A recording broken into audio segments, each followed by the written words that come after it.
Maybelline. Maybe it's Maybelline. Hey, salut tout le monde. Salut tout le monde. Est-ce que vous allez bien? Ben moi oui, toi. Ben je demandais pas à toi, je demandais au monde, mais ils peuvent pas nous répondre parce que c'est un podcast. Fait que je vais te le demander à toi. D'abord, vas-tu bien? Ouais, ça va bien Alex, merci. Ah cool, wow. Ouais, merci tout le monde. Hey, ça va très bien moi-même aussi. Ben, tant mieux. Et Alexander, là ça fait 2 semaines, même plus que 2 semaines qu'on parle de musique back to back to back.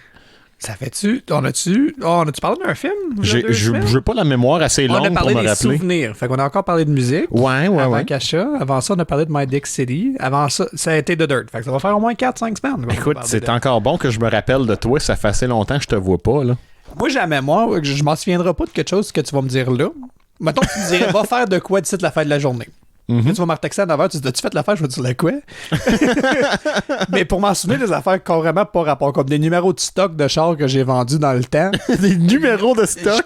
Mon premier char que j'ai déjà vendu, c'est 18169. Pourquoi tu t'en rappelles? Ben, 69. Nice. Des affaires de même, aucun problème. Je peux te sortir des prix des affaires de même, mais genre, demande-moi de faire quelque chose, puis dans 2 heures, je vais être comme, could you remind me again what I was supposed to do? Moi, c'est pas que je me rappelle pas ce que j'ai à faire, c'est que je procrastine et je le fais pas. Ah non, moi, j'ai tellement des affaires qui rentrent dans une journée que ça, ben, les titres d'épisodes, tous les épisodes qu'on a fait pour une raison X, je m'en souviens. Ça sont classés pour toujours. Mais... Moi, tu vois, c'est ça ça, je m'en rappelle pas vraiment parce que je suis comme, je l'ai faite, c'est terminé, je peux vider cette place-là de mon disque dur interne, puis j'en ai plus besoin, que c'est là pour toujours. Si j'ai besoin de m'en rappeler, je vais aller voir sur Buzzsprout. Je m'en souviens fuck out de quoi qu'on a parlé dans cet épisode-là, mais je peux dire que cet épisode-là s'appelait Souvenir. C'était l'épisode 7. Qui était sur une chanson. Le titre était basé d'une chanson de Johnny Hallyday que mon papa aime beaucoup. Oui, Souvenir, c'est le numéro 7. Nous, on est rendu à 10. Hold on, what's the other On est rendu à 11, là, on a fait 10 oui, là, on serait avec à 11. Achat. What was the episode before, Kaja? C'était pas Souvenir? C'était-tu numéro 8, Souvenir? Je pensais que c'était 7. Je sais plus. Attends. Toi, continue à parler. Je te reviens avec ça. Là, ça va me déranger tout le long. Ben oui, mais c'est beau, gars. On verra quitte à le couper au montage. Là, je vais pas commencer. Will Smith! Ouais! Will Smith! Tu vois, je me rappelais pas que j'haïssais Will Smith. C'est à cause d'Alexander, je m'en rappelle. Là. La haine était pas assez haute. On a fait un épisode au complet, mais... Ouais. Oh, qu'est-ce que tu bois là? C'est un vodka on the rocks, baby. Smooth. It is. C'est du quartz. Donc, après quelques semaines à parler de la même affaire, c'est assez. On essaie de suivre la règle des 3, pas y aller plus que 3 semaines d'affilée à faire la même chose. Et on change un petit peu cette semaine pour parler de notre amour premier. Non, c'est pas un et l'autre, mais c'est proche. Très proche. C'est la lutte. C'est... Ah, ok, je pensais que t'allais dire nous autres. Ben, je viens de dire que c'était pas nous autres, mais que c'était proche. I was trying to get you with a sneaky. Là, Alexander, tu te souviens le premier jour qu'on s'est rencontrés par l'entremise de notre ami Nick, puis c'était avant que je sache que t'avais un super pouvoir de faire parler tout le monde en anglais alentour de toi. T'as juste commencé à parler en anglais, puis j'ai suivi, puis à un moment donné, j'étais comme, do you speak French? T'es comme, ah ouais, là, j'étais comme, dude! Mais là, c'était par respect de Nick qui parle juste en anglais. Ben oui, mais on était un petit groupe, me semble. Des fois, les conversations se séparaient, puis nous autres, on était rendus tout seuls, puis on parlait pareil en anglais, tu sais. Ben, Nick, il ne voulait pas nous écouter parce qu'on était rendus sur le sujet qu'on va parler. C'est ça. Et moi, au début, j'allais pas y manquer de respect, il parlait en français en pleine face. Justement, c'est de la faute à Nick si on a commencé à parler du sujet en question, parce que je me souviens pas du contexte, mais je me souviens de la référence. Nick a énoncé les mots Suplex City Bitch. Oui. Là, j'étais comme, Brock Lesnar. Oh, Brock. Puis là, Nick était comme, yeah, I don't really watch it, but I know Brock. Puis là, toi, t'as embarqué, puis t'as fait une autre référence, fait un autre joke. Puis là, j'étais comme appréhensif un petit peu, tu sais. Parce que je me disais, faut que je fasse attention où est-ce que je mette les pieds pour pas paraître pour le bizarre ou d'un coup que lui, il est bizarre. J'étais comme, fait que t'aimes la lutte, toi? Yes, sir, we promised you a great gorgeous tonight. Very classy, the maker of champions. Andre, the giant. WrestleMania! Everyone has a price. Ladies and gentlemen, it is electric. The champ is here.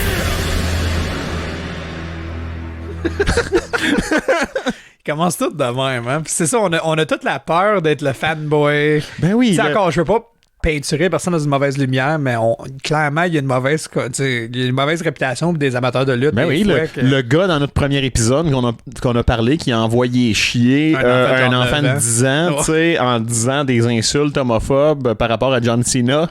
Le double devait avoir comme 40. Fait que je veux pas que ni l'un ni l'autre on passe pour ça, tu sais. On rajoute beaucoup d'éléments dans la lutte dans ce qu'on fait, mais qu'à un moment donné aussi, tu essaies de rester sur un sorte de méta qu'on est compréhensif de la réputation puis qu'on essaie pas non plus de l'en faire partie. Là. J'ai pas ben de chandail de lutte. J'ai un gilet de Macho Man, tu sais, le rose mauve avec les lunettes de soleil que je mets le dimanche quand je suis tout seul chez nous puis que je reste en bobette.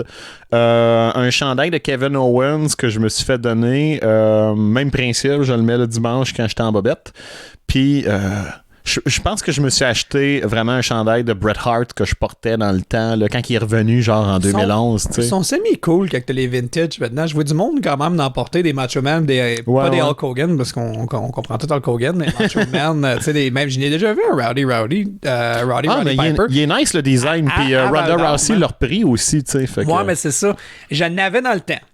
Les gilets de Ziggler, je les achetais pas mal toutes quand ils sortaient. Ben oui, on écoutait les pay-per-views ensemble, puis t'avais ton chandail de Dolph Ziggler. J'étais comme pauvre, toi, ça doit faire mal d'être fan de Dolph Ziggler. On va tomber sur le sujet plus tard. J'avais un gilet de Cody Rhodes aussi que j'avais porté longtemps, le seul qui avait le gris puis le mauve. Je me rappelle pas de ses designs, je m'excuse. Il faudrait que je te le sorte, il est vraiment nice. Puis à un moment donné, je l'avais en workout, fait que j'avais coupé les manches, puis j'avais coupé les côtés, là. C'était chill.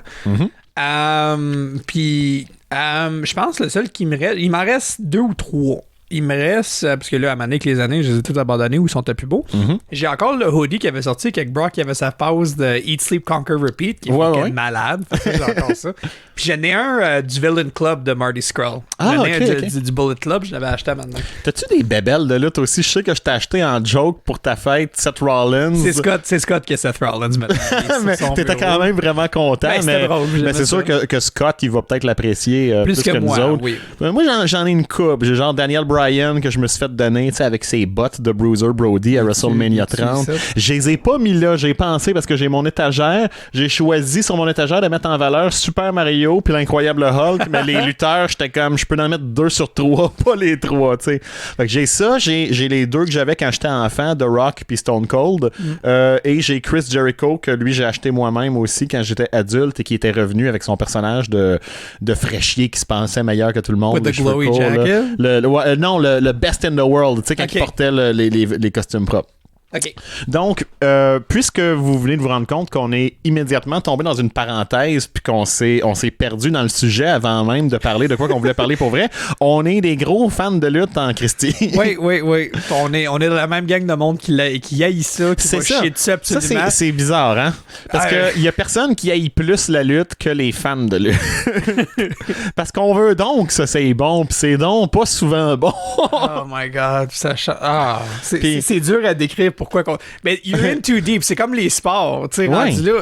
I fucking hate the Calgary Flames, but they're my team, man. Mais des fois, je les regarde aller, puis je suis comme, pourquoi, câlisse, qu'on joue de même? Mais l'affaire, c'est que le hockey, au moins, c'est pas arrangé. La lutte est encore mal comprise, parce que tout le monde est supposé savoir que c'est arrangé, mais t'as encore des gens qui savent pas qu'on est supposé le savoir. Fait qu'ils rient de ceux qui l'écoutent en pensant qu'ils savent pas que c'est arrangé, parce qu'eux autres se pensent intelligents en se disant qu'ils le savent. I know it's fake, you dummies. Non, c'est ça. Fait que c'est eux autres les niaiseux, mais c'est quand même une bonne partie du monde, ce qui fait que on a mauvaise réputation puis on essaye de se défendre comme, tu sais, non, c'est une performance artistique, c'est du théâtre mélangé avec de la gymnastique puis les gens tombent puis c'est peut-être arrangé mais ça fait mal pour de vrai. Fait que là, on monte sur nos grands chevaux comme ça en essayant de clamer une supériorité morale avec le fait qu'on aime la lutte. Puis après ça, on est vraiment gêné parce qu'on l'écoute puis c'est pourri en crise. Encore pour les 1 ou 2 5-star match que tu vas avoir dans une soirée, il y en a en tabarnak, t'es comme oh boy. Non, mais c'est ça. Puis le monde, si tu vas inviter ce monde-là, tu vas être comme WrestleMania, venez voir, là, c'est le plus gros spectacle de l'année, ça va être beau. NXT, tu passes à moitié du show à juste faire comme oh fuck. Ouais, c'est ça. C'est que c'est gênant.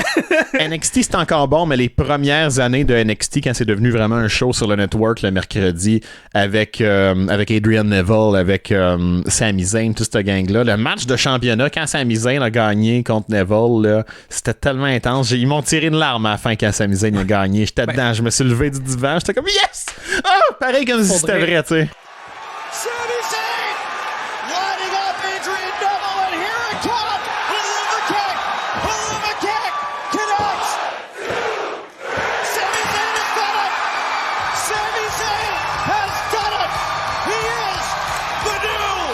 NXT champion.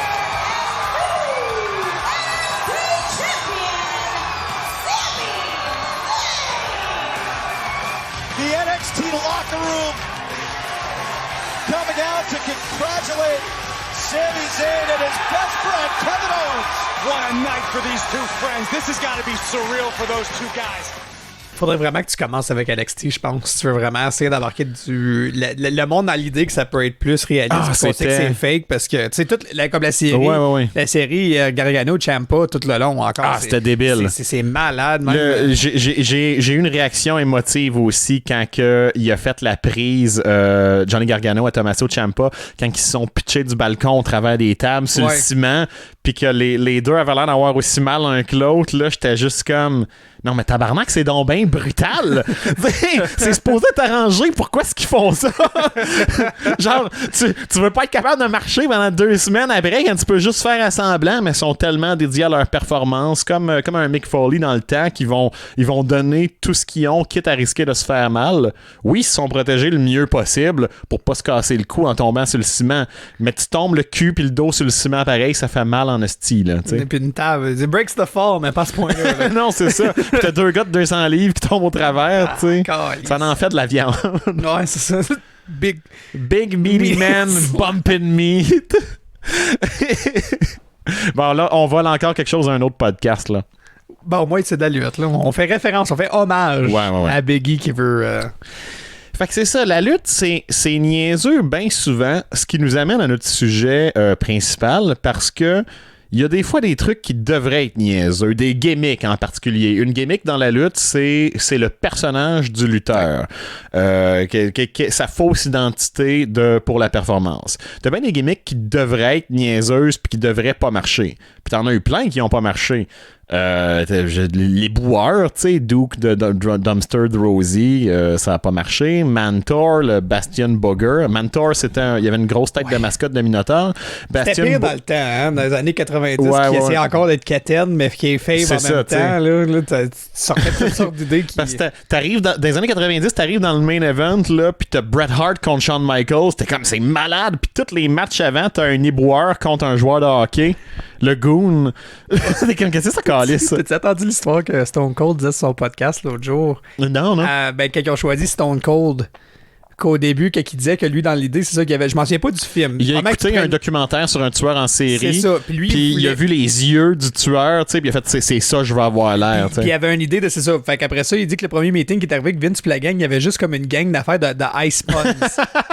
Parce que c'est ça, il dit, fait que c'est comme Cold Man ou Ice Heart, des affaires de même. Il dit, Chris, que vous avez pas compris fuck out que ce que je veux, c'est pas ça que je veux. Mais ça quand ils ont tombé sur Stone Cold, c'est là qu'il a dit, ok, parfait, c'est ça que je veux. Exact. Puis tu vois, ça, la WCW l'a fait quelques années après avec Glacier, qui était la copie de Sub-Zero de Mortal Kombat. Hey, non, mais tu sais, là, Glacier, là, ils l'ont hypé pendant un bout.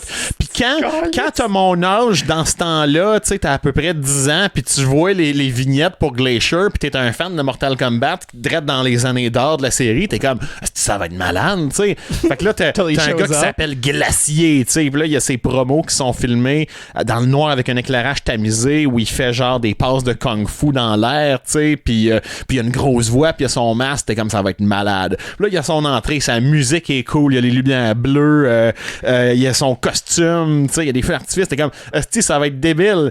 Puis là, le match commence, puis on dirait juste un gars qui fait semblant de faire du karaté sur ses adversaires, t'es comme, oh no, it's all fake! Oh no! Là, du monde dit, hey, c'est quoi, tu me parlais de l'affaire de Glacier, je veux le voir. Tu es comme, non, c'est correct, laisse faire. Tu sais, t'as du monde qui chie sur Goldberg parce qu'il manquait d'expérience dans ses vrais matchs, pour faire des vrais matchs de lutte, je veux dire. Puis c'est ça, puis il était dangereux, tu sais. Sauf que Goldberg, il était tellement intense, il avait tellement un charisme de fou. Ouais. Tout ce qu'il faisait, ça avait l'air vrai, en partie parce qu'il te ramassait les gars pour vrai comme des poches de patates. Là. Il leur faisait mal, tu sais. Fait que tu y croyais comme à son pseudo MMA, tu sais, c'était dans les débuts un peu de la UFC quand ça commençait à monter. Goldberg, on y croyait. Glacier, une fois que la cloche sonnait, un petit peu moins. Fait que ça, c'est des mauvais exemples.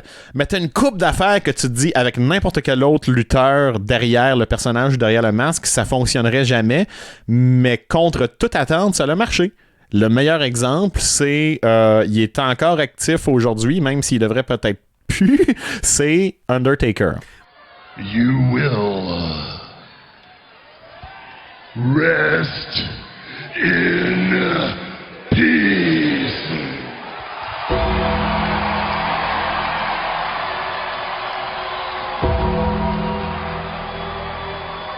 Wait. Undertaker. Pauvre là, Undertaker. Ouais. Pauvre Mark. En effet, je pense que l'épisode du podcast à quelques Stone Cold parlait de ça, c'était l'épisode qu'il faisait avec Undertaker. Mec, Je l'ai écouté, mais ça fait un bout. Qui ont même dénommé Mark Calloway, que j'étais comme, ouh, we're taking off kayfabe. Ah ouais, il l'appelait Mark, il a parlé avec sa voix normale, qui c'est pas une voix aiguë, mais beaucoup plus aiguë que sa voix de gros zombie, là. Ben oui, non, c'est Quand il ça. fait Rest in Beast. C'est le fun des deux côtés. C'est clair que quand c'est quelque chose qui arrive live sur la TV, t'es comme, mais quand c'est quelque chose qui arrive sur un podcast de même, tu peux apprécier la réalité en arrière du personnage pareil. Parce que tu sais, le gars, il est comme, tabarnak, si là, il me parlait, je veux rien savoir. Peut-être à l'heure, t'es comme, Chris, c'est un gars qui est beaucoup plus timide comme toi quand même dans la vie. Ouais, il a l'air un petit peu introverti. Chris, le gars, il boit, puis il va à des parties, mais il reste comme immobile, puis il dit pas un mot. Là, des affaires arrivées, tu sais, comme The Plane Ride from Hell, qu'on pourrait faire quasiment un épisode dessus au complet. Il dormait. Puis là, il se lève, il dit, calice, puis C'est en train de se battre. Ouais, c'est ça, puis il se sépare du monde comme. Comme beaucoup plus proche que toi, comme moi, ce serait toi qui sortirais d'une bataille, tu sais, genre, tu t'attends que tout le monde qui fait de la lutte serait beaucoup plus extroverti. Tu sais, c'est des performeurs qui sortent. Puis ça peut quasiment amener à l'allure aussi qu'on parlait de toi, qu'il y a beaucoup de monde qui comprennent pas que t'es comme un ermite. Et il me crée pas que j'ai l'énergie d'une plante, puis que je bouge pas, puis que je sors pas, puis que j'aime pas voir du monde. Non, c'est a funny karaoke man with a speedo. Je fais des jokes toute la soirée, puis je me dandine en speedo devant le monde. Puis il y en a même qui voient ça comme une invitation, comme hey, il l'a fait pour moi, tu sais, là, je suis comme pas vraiment. c'est autant pour ça que pour nous autres, c'est autant que c'était vraiment fresh pour Mark Calloway que j'étais comme wow, puis, ok, ouais. Mark Calloway, il a passé proche d'avoir un mauvais personnage. Là. Au début, il y a eu des plans que c'était lui qui était supposé sortir de l'œuf à Survivor Series en 90. Is that the Googly Gobbler? Ça, c'était le Gobbledygooker. Googer, qui était la dinde jouée par Hector Guerrero, je crois, de la famille Guerrero. Ouais. Ça l'a passé proche d'être Mark Calloway, puis il aurait pu être le Eggman avec la tête rasée. Mais ils ont donné un autre personnage qui était pas tellement plus prometteur, mais moins ridicule, qui était le Undertaker, un croque-mort de vieux films de western. Là, t'es comme, OK, ça va être le genre de gimmick qui va être populaire quelques années, puis là, un moment donné, il sera pas capable de réinventer, puis ça va mourir d'une mort rapide, puis il va être oublié comme un footnote, tu sais. Mais non, parce que de un, le gars est très, très, très athlétique pour sa taille. Chris fait 7 pieds. Ouais, dans les 6 pieds 9, 6 pieds 10, là. Puis c'est un joueur de basketball, puis il était capable de sauter, de marcher en équilibre sur la 3e corde, de faire un paquet d'affaires qu'un gars de 100 livres de moins, normalement, tu t'attendrais à ce qu'il fasse, tu sais. Ouais. Fait qu'il a tout son talent physique, mais aussi juste son éthique de travail, de se dire, je vais prendre ce personnage-là, puis je vais me donner à 100% là-dedans, je vais y croire, je vais être dans le costume, même quand je suis pas en train de travailler, je vais pas répondre au monde quand il me parle, je vais pas être gentil, je vais pas sourire, tu sais. Puis les enfants avaient peur de lui, puis ça a fonctionné. Puis à chaque fois qu'il passait proche, le personnage, justement, de devenir un petit peu, bon, ça fait une couple d'années qu'il fait ça, tu sais, on est tanné, oups, il changeait quelque chose, puis il se réinventait. Jusqu'à un moment donné, prendre l'inspiration de sa vraie vie, devenir un petit peu plus un motard, et arriver en Harley Davidson, avec sa veste de cuir, avec les gants en cuir, commencer à faire plus un peu de trash talk, à pu marcher comme un zombie, tu sais. Keep rollin'. Come American Badass! Eh oui, il y a eu Limp Bizkit pour sa chanson. Hey, ils l'ont fait live en plus, hein? C'était malade quand même, là. Encore, c'est cringe maintenant en 2020. Mais en 2001, c'était fucking malade. Ah ouais, je suis encore capable de me mettre dans la peau de ado Alex puis d'aimer ça, tu sais. Il y a eu d'autres lutteurs un peu, mais aucun qui a eu le même succès qu'Undertaker parce que c'est inimitable. Il y a eu d'autres lutteurs de ce temps-là qui ont dépassé ce que la gimmick aurait dû donner, comme Doink le Clown. La première itération de Doink le Clown par Matt Bourne fonctionnait. Oui. Les autres, après, non, parce qu'il y a eu genre 5 gars en dessous du costume de Doink. C'est quoi? N'as-tu un qui est décédé ou j'ai-tu mal compris? Matt Bourne est décédé, C'est ouais, c'est pour il y ça a qu'ils ont quelques années. C'est pour ça. Non, mais quand ils ont changé de personnage, c'était un contract de... C'est cette partie-là qui me manque dans mon histoire. Ils ont clairé Matt Bourne à cause de ses problèmes de drogue, je pense. Ok, parfait. Puis il a continué à lutter ailleurs. Il a même lutté dans la ECW où il portait une partie du costume de Doink, mais qui était encore plus détraqué. T'sais, il était comme moitié clown, moitié normal. That's creative, though. That's kind of funny. Tous les autres Dunk après étaient gentils. Souvent, il y avait même un nain qui était Dink le clown qui le suivait. Un moment, il y avait une armée de Dink. Je pense que c'était Dunk puis 4 Dink qui se battaient contre Jerry Lawler puis un paquet de nains habillés en roi aussi. C'était vraiment pas bon. Ouais, c'est ça. Le Dunk original, par exemple, c'était juste à peu près dans le temps où le téléfilm Hit était populaire avec Tim Curry.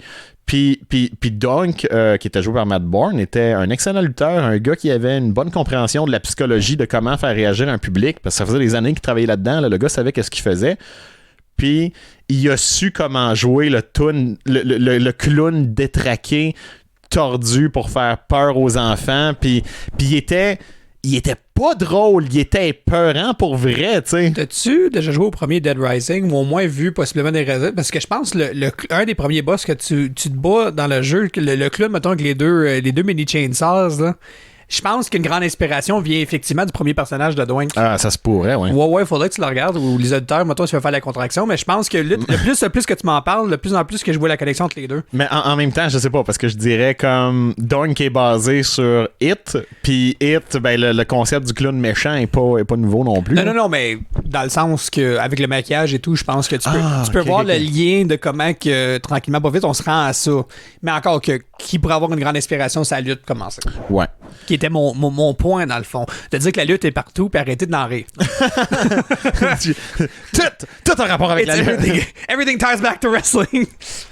Donc, c'est ça. Il y en a eu plusieurs comme ça qui ont réussi à dépasser qu'est-ce que la gimmick indiquait. Puis ça nous amène un peu à un de tes chouchous. T'en as parlé tantôt. C'est un de tes préférés. Moi, je l'aime beaucoup aussi. Je sais pas si je dirais qu'il est dans mon top 5. Là, je pense pas, mais je comprends 100% ton appréciation. C'est un lutteur de 2e ou 3e génération.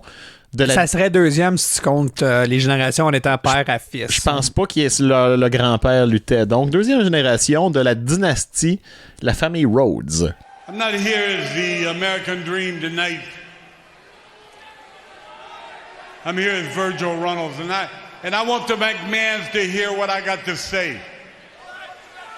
I want them to understand a couple of things because obviously they never went down that bad road. I've been down that bad road. You raising a whole family and 2 great young men. In that process, you can't pay your light bill. You can't pay on your rent-a-car. You can't pay your mortgage.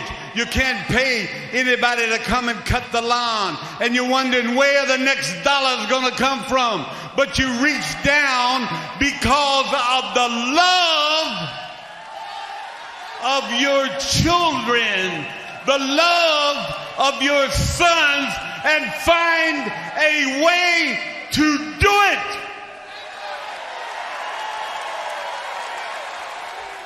Cody Rhodes.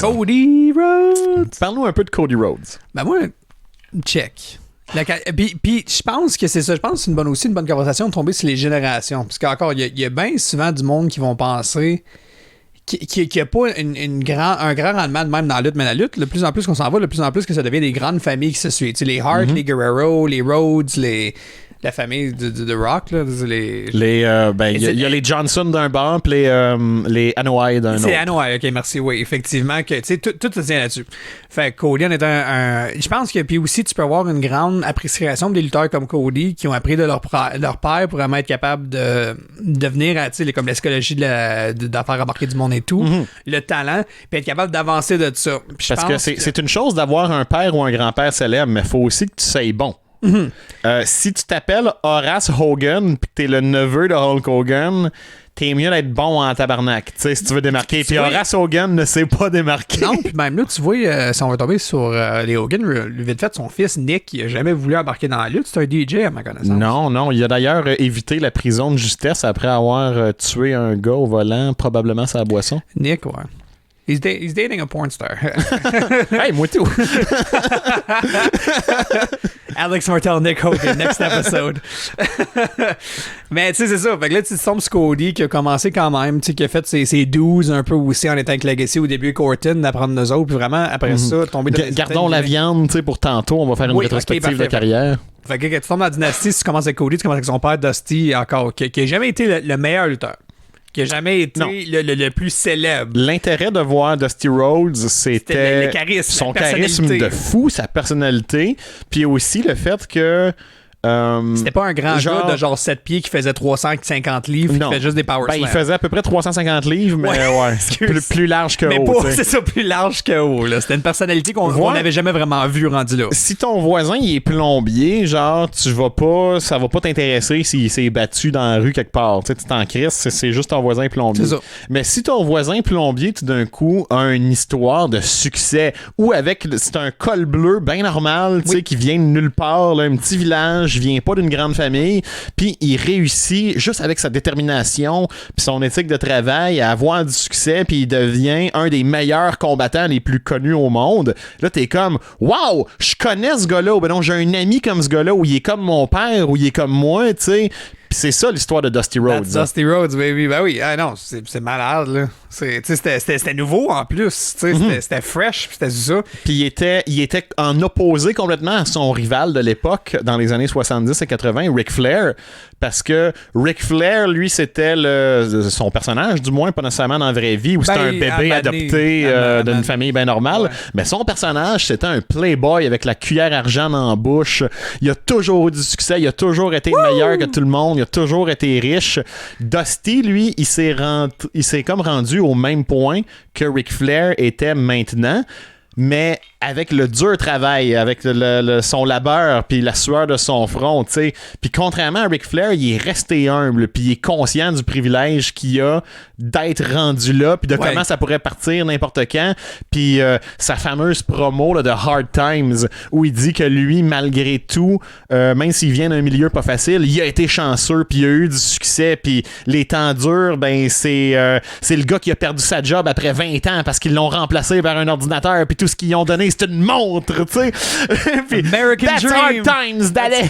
Here's the American Dream, Dusty Rhodes. And Dusty, your fans welcome you back, man.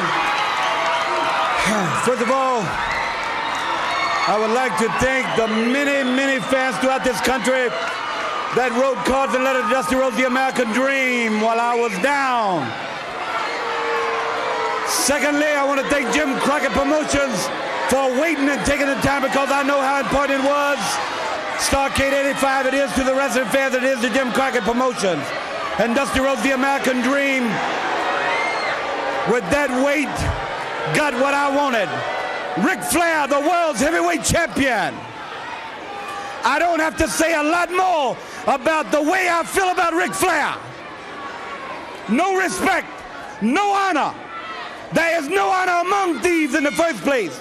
He put hard times on Dusty Rhodes and his family. You don't know what hard times are, Daddy. Hard times are when the textile workers around this country are out of work and got 4 or 5 kids and can't pay their wages, can't buy their food. Hard times are when the auto workers are out of work and they tell them go home. And hard times are when a man has worked at a job 30 years. 30 years, they give him a watch, kick him in the butt, and say, hey, a computer took your place, Daddy. That's hard time. That's hard time. And Ric Flair, you put hard times on this country by taking Dusty Rhodes out. That's hard time. And we all had hard times together. I admit I don't look like the athlete of the day supposed to look. My belly's just a little big. My hand is just a little big. But brother, I am bad and they know I'm bad. And there were 2 bad people. One was John Wayne and he's dead, brother. And the other one's right here. Nature Boy Ric Flair. The world's heavyweight title belongs to these people. I'm going to reach out right now. I want you at home to know my hand is touching your hand for this gathering of the biggest body of people in this country, in this universe, all over the world now, reaching out because the love that was given me, and this time I will repay you now because I will be the next world's heavyweight champion on this Hard Time Blues. Dusty Rhodes Tour 885 and Ric Flair, Nature Boy. Let me leave you with this. One way to hurt Ric Flair is to take what he cherishes more than anything in the world. That's the world's heavyweight title. I'm gonna take it. I've been there twice. This time when I take it, Daddy, I'm gonna take it for you. Let's gather for it. Don't let me down now, because I came back for you, for that man up there that died 10, 12 years ago and never got the opportunity to see a real Wolf champion. And I'm proud of you and thank God I have you. And I love you. Love you! puis c'est ça, donc là t'as un gentil parfait qui est une histoire de succès qui inspire tous les autres cols bleus puis tous les Américains normaux, puis t'as Ric Flair qui est le style sale riche qui est le boss que t'haïs qui a toujours été de même, tu sais. Dans une big robe, puis il arrive, fait ses petits moves, des wouh, puis oh, je vais voler ta femme, puis oh, c'est de la merde, puis Kiss stealing, limousine riding, jet flying, son of a gun. c'est que ça ramène des bons moments pareil. Fait que c'est ça. Puis en plus, on pourrait parler de la legacy quand même de la famille Flair qui est tragique. Mais La aussi... legacy. J'allais dire, t'as eu David, que ça a pas été fort. Après ça, il y a eu Reed qui était excellent. Mais qui est décédé très jeune là, dans un tragique décès accidentel là. Ouais, c'est on ça. n'est pas obligé de dire toutes les circonstances. Et après t'as Charlotte clairement qui est Charlotte qui pour moi a plus de succès que Rick rendu là. Je dirais pas nécessairement ça, mais en termes de performance dans le Rick je vais recommencer cette phrase là, on va couper. En termes de performance dans le ring, est au moins aussi bonne que Ric Flair a jamais été. Ben c'est pas meilleur. Clairement meilleur, ouais. Ric Flair, c'est un lutteur technique, mais puis il est excellent pour faire le trou de cul. Mais Charlotte, c'est elle qui fait des backflips du troisième câble pour tomber en bas du ring. Là. Ah non, puis retomber sur ses jambes. Je suis pas toujours appréciatif de Charlotte pour bien des affaires. Puis ça, encore, on peut en parler dans notre épisode. C'est rien contre le fait qu'elle est une femme. Non, c'est l'écriture du show, le problème. C'est ça, effectivement. Tu sais, des fois, je veux pas tomber. La seule personne que je critique à date, c'est une femme. Je veux pas qu'on tombe dans cette allée-là. Mais on a des brownie points là, on a fait 2 épisodes des filles, tu sais, non. C'est tellement macho de dire ça. Mais tu sais, si tu veux quand même faire un parallèle avec la carrière, il n'y a pas autant de succès du côté de la famille Rhodes, parce que j'aime l'idée qu'on a faite là des Rhodes contre les Flair. Mais non, parce que Ric Flair, il trichait tout le temps pour garder son titre ou pour le retrouver, tu sais. Charlotte, même affaire. Sa fille. Charlotte, ça ne dérange pas de tricher, tu sais. Les Rhodes, en tout cas avec Dusty, lui c'était un bon. Un bon, ça triche pas. Puis Goldust aussi. Hollywood premiere that the whole world has been anticipating. Tonight, it will be lights, cameras, ooh, so much action. Mr. DeMille, I'm ready for my close-up. Remember the name.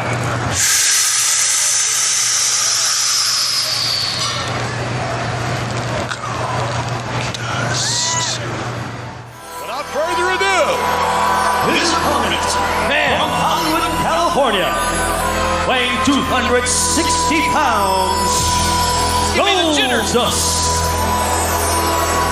And look at this. This, ladies and gentlemen, is premiere. This is like being at the Academy Awards, McMahon. Ce qui est content dans son premier fils, qui est quand même une méchante différente d'âge. Dustin. Ouais. Goldust, effectivement, rendu là. Qui est son personnage qui traîne encore jusqu'à même aujourd'hui. Mais je pense qu'aujourd'hui, il s'appelle Dustin. Je pense qu'avec AEW. Il a pas commencé en étant Goldust, par exemple. Ça, tu pourrais m'étiqueter dessus. Son premier personnage qui s'est fait vraiment connaître avec, c'était The Natural Dustin Rhodes. OK, là, tu me rapproches. Il était très bon. Tout le monde qui est un fan de lutte sait que Dustin est un excellent lutteur. Il était populaire, mais avec un personnage de même, il n'avait pas le choix de rester dans l'ombre de son père. Lui, tout, c'était un col bleu, un petit peu cowboy. Ouais. Puis lui, tout, il était gentil, puis il trichait pas. Puis il faisait les prises de son père avec le coude bionique, puis tout ça. Puis on Puis faisait yes, Dusty. tout le monde, ouais, mais c'est ça, tout le monde l'aimait, mais c'est parce que t'as Dusty qui parle en dessous de toi. Puis Ouais. c'est dur de s'en sortir.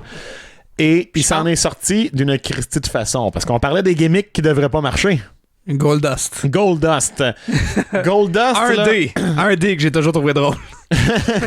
on va être bien franc. Goldust, là, c'était juste un personnage pour capitaliser sur le gay panic qu'il y avait dans ce temps-là. Ah, clairement, ben oui, 100%. Le gars, il arrive tout maquillé en or et en noir avec des grandes robes de chambre dorées à froufrou, puis une perruque, puis je vais utiliser un mauvais mot que je pense pas, puis faut mettre le contexte, mais dans le contexte de cette époque-là, c'est genre, ils ont dit, tu vas agir en féfi pour faire réagir le monde pour qu'il t'a eu. Oui. Puis c'est ça qui est arrivé. Sauf que il était tellement bon, puis il s'est tellement démarqué dans ce personnage-là que les gens se sont juste mis à l'aimer, puis étaient capables de continuer à grandir, à transformer ce personnage-là en perdant pas ses manières. Il est devenu un petit peu moins hardcore avec le temps, moins caricatural. Ouais. Sauf la passe où il est devenu plus quand ils ont décidé de faire une joke de Prince, puis qui est devenu The Artist formerly known as Goldust. ouais. Puis que là, il arrivait carrément avec une brassière pointue de Madonna, son bodysuit vert, des cheveux de clown, puis un gag ball dans la bouche. Là. En tout cas. Ouais, c'est ça. Mais des highlights pour moi de Goldust, c'était vraiment. Ça devait être des tag teams qu'il y avait avec Booker T. Ben oui! Ça, c'était. C'était comme les deux bizarres malade. ensemble. Ouais, là, c'est puis ça. une affaire qui aurait jamais dû marcher, mais les deux étaient tellement Hey, drôles. c'était malade, là. Semaine à semaine, t'étais comme, mais non, how are they gonna top that? Puis après, il faisait une coupe, t'étais comme, quoi? Man, tell me you're not dressed like that. Man, put that thing away before you put somebody odd with it. Who you supposed to be tonight?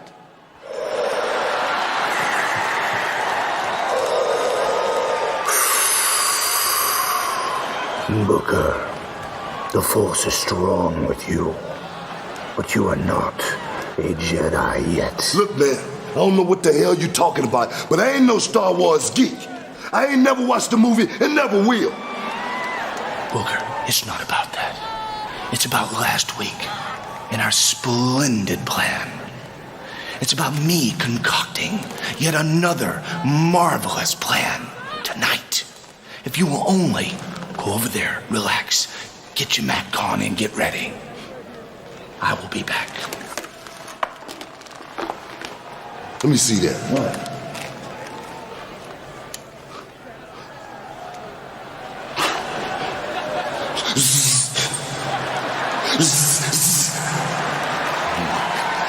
I'm about to get medieval, man.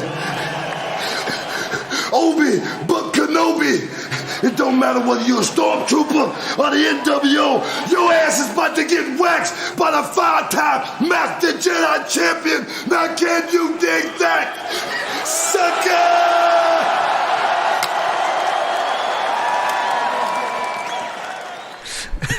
Fait que, tu sais, une grande appréciation sur Booker T qui a quand même tenu le fort puis a voulu le faire. Tu sais, parce que ceux qui ont du monde qui était comme, tu fais dans la tag team, mais Goldust sont comme, non, non, that won't work for my image, Vince.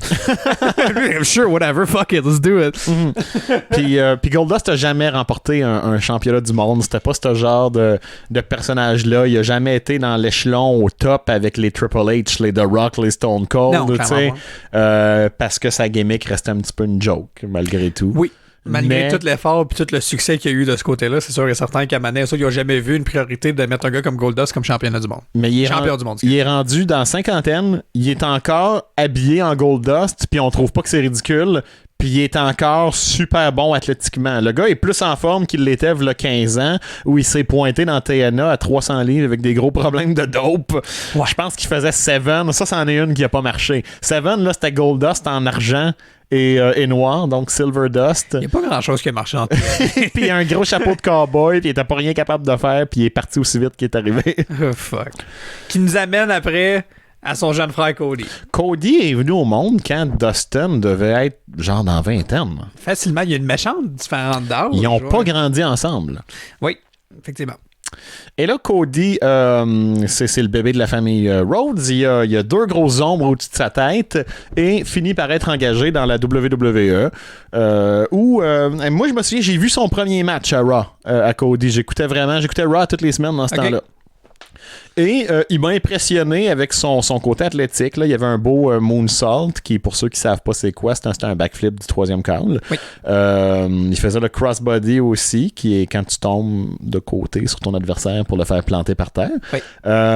Mais il était un petit peu vanille encore. T'sais, c'était genre, si dans un jeu vidéo, tu t'en vas te créer un lutteur, ben probablement que le personnage par défaut, avant que tu personnalises son apparence, il y a un speedo noir, des bottes noires, les cheveux courts foncés, puis les mêmes prises que Cody. Fait que là, j'étais comme, il va peut-être lui falloir un petit quelque chose d'autre pour se démarquer. On se comprend quand même que Cody a commencé jeune. Il y avait du monde des fois à qui vont rentrer dans le game, tu sais, comme on pense à des DDP et des affaires de même, t'es quasiment rendu dans ta trentaine. Il y avait quoi, 19-20 ans? Facilement, mais c'est pas 18. Il y a quasiment, il a essayé 18. Il voulait absolument pas qu'il y ait... Parce que, tu sais, tu t'entraînes, tu fais des ci, tu fais ça, mais t'as jamais des gros matchs jusqu'à là. Tu sais, encore, on parle d'aujourd'hui que tu vas pogner des indie wrestlers qui ont quand même fait quasiment 10 ans dans des rings en avant du monde. Tu prends le Cody à 18, 19, 20, puis tu dis, let's go. Puis il est déjà bon à un niveau de professionnel. Là, quand même, oui. Fait que c'est sûr qu'il va être vanilla au Chris. You have no defined gimmick. You don't have an idea yet. You're Cody Rhodes. You're their brother and his son. Get out there, kid. Première affaire qui s'est passée avec Cody après sa run en solo, il s'est mis en équipe avec Bob Hardcore Holly, qui est un autre lutteur qui a jamais eu beaucoup de personnalité, mais qui est un vétéran respecté par ses pairs. Ils ont été en équipe ensemble un bout. Après, quand ça a fini, Cody lui a volé sa prise, le Alabama Slam. Je sais pas s'il l'a fait encore, mais je me souviens qu'il l'a fait. Oui, je pense qu'il l'a fait encore. Ensuite... That's a good move. Oui, ça a l'air de faire mal, ça. Simonac. Après ça, Randy Orton, qui lui, quand il était jeune, environ dans les âges de Cody, quand il a commencé, avait la gimmick du tueur de légende, où il allait se battre contre tous les vieux lutteurs, puis il disait qu'il allait les mettre à la retraite, qu'il allait tuer leur légende, parce que c'était lui l'avenir. You know, this woman is a legend. And by the way, Randy Orton, legend killer. What? What? Oh my God! Oh, I don't believe you just did that. I don't believe Randy Orton just RKO'd an 80-year-old woman. Là, par exemple, ça faisait une couple d'années que Randy était établi, fait qu'il s'est formé une espèce de groupe, une faction avec d'autres lutteurs. Il a ramené Cody, qui est le fils de Dusty Rhodes, et Ted DiBiase Jr., qui est le fils du Million Dollar Man, pour faire le legacy. T'sais, on est tous des lutteurs de 2e puis 3e génération. C'est non seulement c'est nous autres l'avenir, mais c'est nous autres le présent, puis on a tout un historique, puis on est meilleur que tout le monde. Puis j'aime la perspective que ça vient après Evolution, dans le fond, que Randy en faisait partie avec, dans le fond. Fait que c'était quand même un drôle d'enrôlement aussi pour Randy. Je pense qu'il a aussi été capable de vraiment instiller un peu. Je voudrais penser quand même que Randy doit en avoir montré beaucoup énormément à Ted et à Cody à travers de ça. Fait que tu commences dans un groupe à quelques télévolutions du futur avec 2 légendes comme Triple H qui était le Star Now, Ric Flair qui était l'ancienne légende, puis lui, Batista qui était le futur. Qui était l'avenir.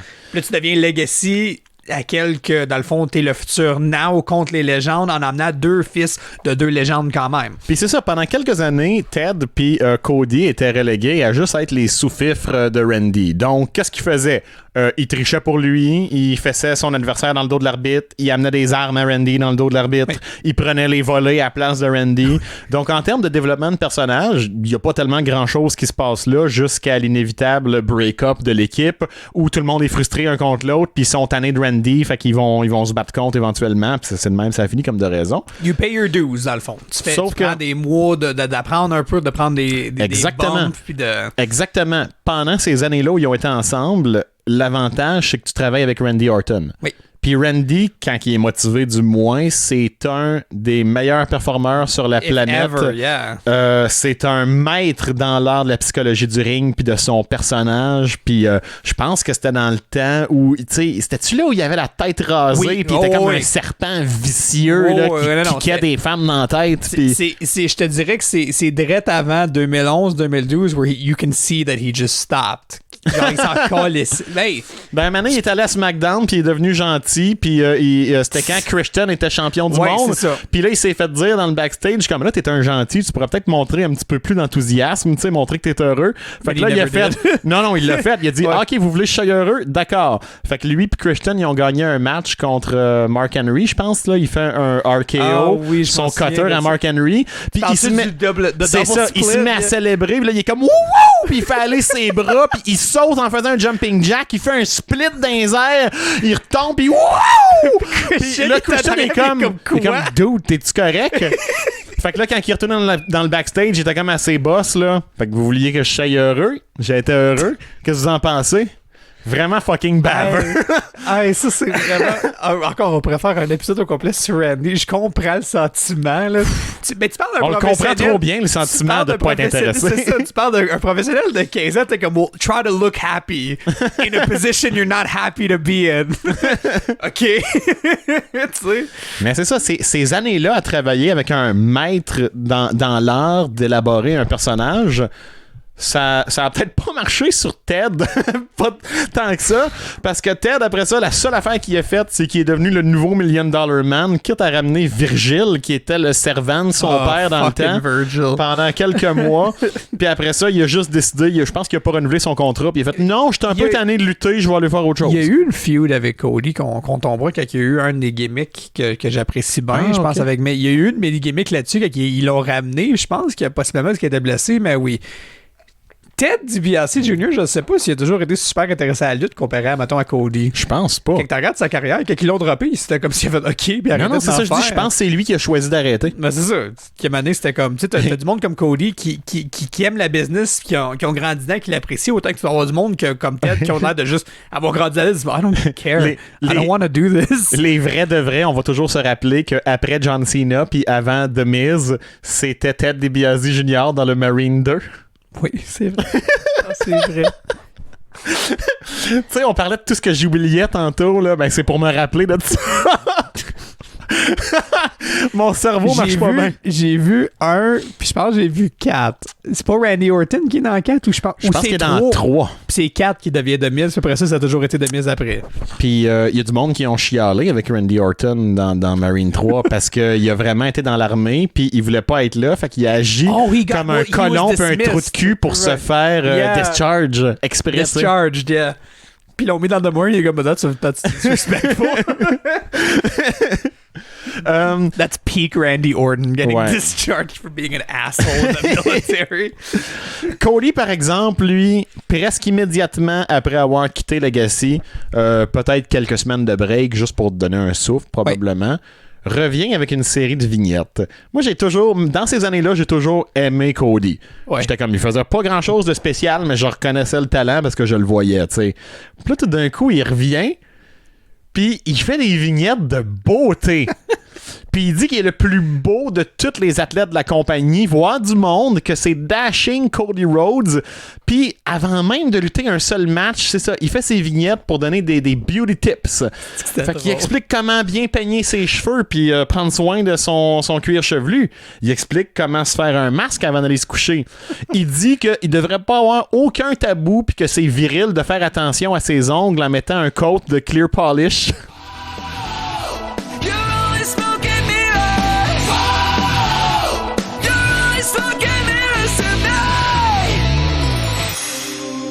Long, dirty, filthy, unkempt fingernails are a huge turnoff on today's modern man. My name is Dashing Cody Rhodes, and I'm here to tell you how you too can be dashing. Snip, snip, snip. A couple equal clips on each nail should do the trick. Not too short though. You don't want to damage your cuticles. Now, most people Most people would use a nail file afterwards to even the rough edges. But I use an emery board. Just a few short strokes should be sufficient for shaping your nail. And to add the finishing touch, sometimes I apply clear nail polish. Don't believe what you've heard. Nail polish is not just for women. Not only does it protect them from the elements, but it gives your nails a sparkling shine. I'm Dashing Cody Rhodes, bringing you one step closer to dashing. Puis il se donne à 100%, puis il croit, puis le gars paraît bien aussi. Fait que c'est pas genre comme complètement absurde, tu sais. Puis il y a plein d'autres lutteurs qui ont fait le narcissique avant. T'as eu Lex Luger, que c'était The Narcissist Lex Luger, tu sais, pendant quelques temps avant de devenir Hulk Hogan numéro 2 qui a pas marché. T'as eu René Dupré, il est québécois, René Dupré? C'est un Canadien-Français, en tout cas. Ouais. Dans la WWE, quand ils ont ramené la ECW, il est revenu en narcisse lui aussi jusqu'aux bobettes blanches à se regarder dans le miroir avant ses matchs, pareil comme Lex Luger. Parti dans le temps de Val Venus. Val Venus, c'était un porn star, c'était différent. Ok, mais c'est ça, puis il se regardait dans ses matchs, il prenait la pause. Peut-être Chris Masters aussi faisait un peu narcisse. C'était qui le gars qui a été dans le premier? C'était-tu Predator?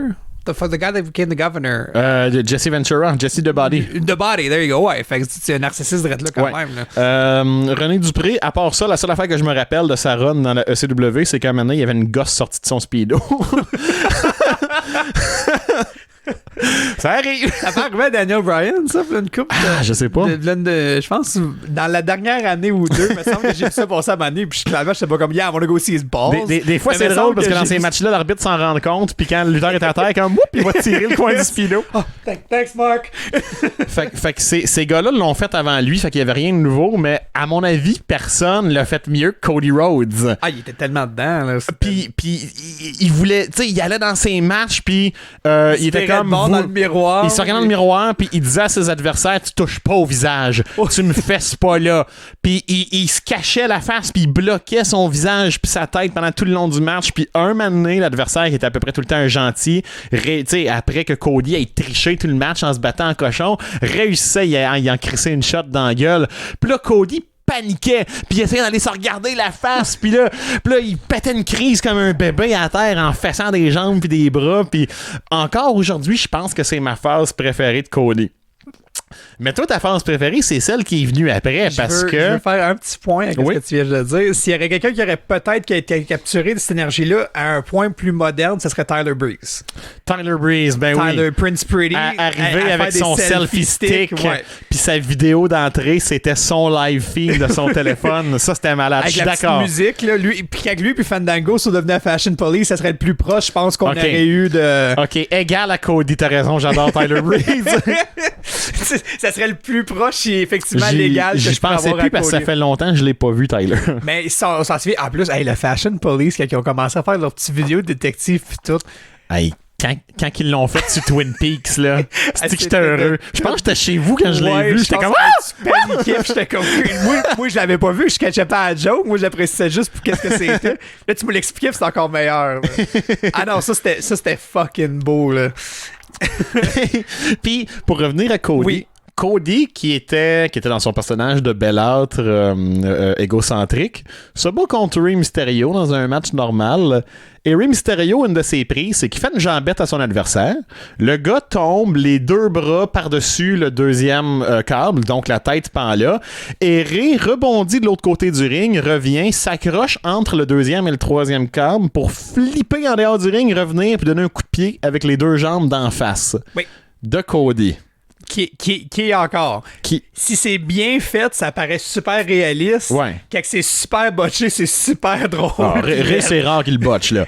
Ça l'arrive, mais ouais. Sauf que Et là, c'est ça. Cody, qui ne veut pas se faire frapper au visage à tout prix, tu sais, vient de manger ce qui, dans la logique de lutte, est l'attaque au visage avec les jambes la plus forte de la compagnie, pratiquement, tu sais. Oui.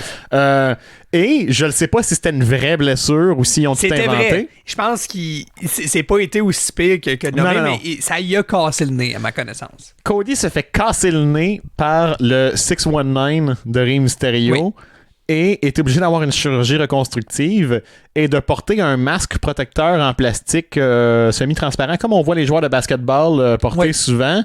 Et Cody, il est pas défiguré. Je me souviens même pas. Il y a peut-être une petite cicatrice au début de rien, là, quelque chose qui paraissait pas. Mais Cody pense qu'il est défiguré et devient fou comme le Dr. Doom. My name is Dashing Cody Rhodes. The future is here. Take a look at WWE's most attractive superstar.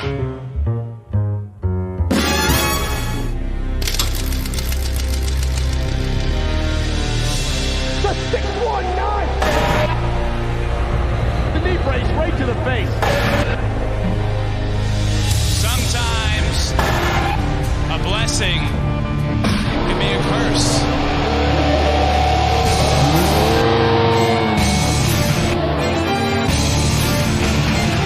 I'm not the freak here. You are. Hide your hideousness. Conceal your repugnance. Because while my face may repulse you, your ugliness offends me. I'm not the freak here.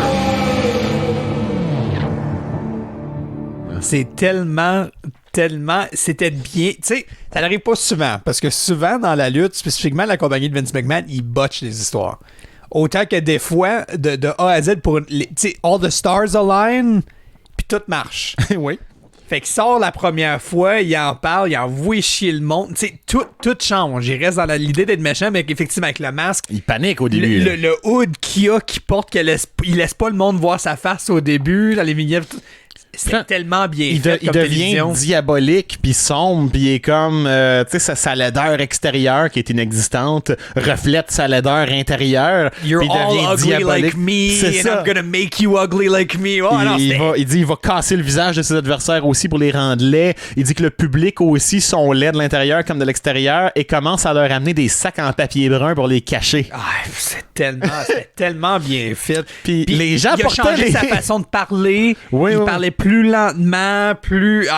comme j'ai dit, d'être capable de switcher un personnage à l'autre de même avec tellement un talent, c'est rare que tu vois le monde être capable de le faire. C'était tellement bon. De tomber d'un caractère que t'es tellement... Un personnage devrait dire que t'es tellement dedans, puis tomber à un autre, puis de A à Z, même pas être quasiment la même personne, autant dans le même corps, j'étais comme... This guy's a fucking world champion.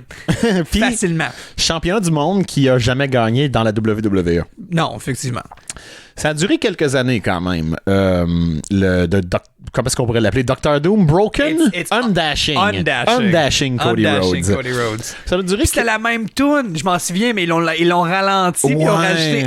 Pour sonner sombre et tordu. Fucking malade, man. I would watch SmackDown every week to see that shit. Je dirais que c'était un des meilleurs personnages masqués de traqué mental depuis peut-être Mankind. Oui, Mankind qui lui est mon préféré de tous les temps, même au-dessus de Peak Kane, tu sais, Kane qui était hot quand il est arrivé, puis qui parlait avec la voice box, puis faisait semblant d'être un grand brûlé, tu sais. Non, Mankind qui était une des 3 personnalités de Mick Foley.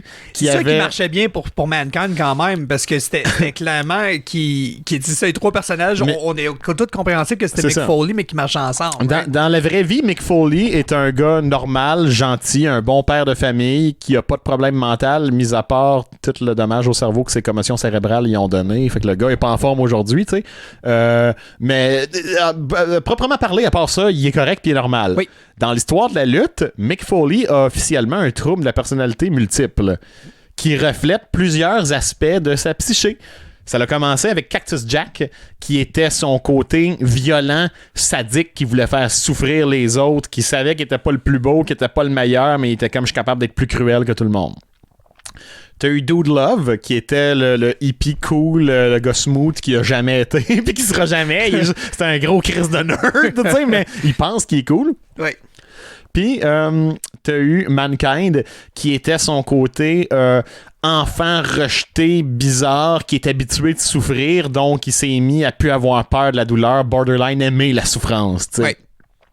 Pis c'était drôle parce que il pouvait jouer entre les trois comme ça. Il y a eu une fameuse entrevue bien montée où les trois personnalités se parlaient. À un moment donné, Triple H était supposé se battre contre Mankind. Puis il était comme, OK, Mankind, il est fou, mais c'est pas grave, je vais y sacrer une volée. Il est pas assez dangereux, tu sais. Puis qui apparaît sur l'écran, c'est Mankind qui est là en disant, oh non, moi je suis pas d'attaque pour me battre contre Triple H. Ça prend quelqu'un d'autre de plus fou que moi. C'est mon ami Cactus Jack. Puis là, Triple H est comme, non, calice, c'est pas Cactus Jack, c'est un hostie de malade, il va me tuer avec son bateau barbelé, tu sais. C'est le même gars, mais là, il en a peur, tu sais. La shot qui est rentrée dans Royal Rumble 3 fois quand il était 3 gars différents. Mais, no, it wasn't a problem. So like, it's a different guy. It's Cactus Jack. Ça a été... It's gonna fucking kill me. Je pense que Cactus Jack a gagné. Ouais, juste que oui. Ben, t'as pas le choix. Tu peux pas faire ça pour le faire perdre. Puis c'est ça. Puis Cody s'en est sorti quand même plusieurs années que ça a très bien marché avec son personnage de Undashing.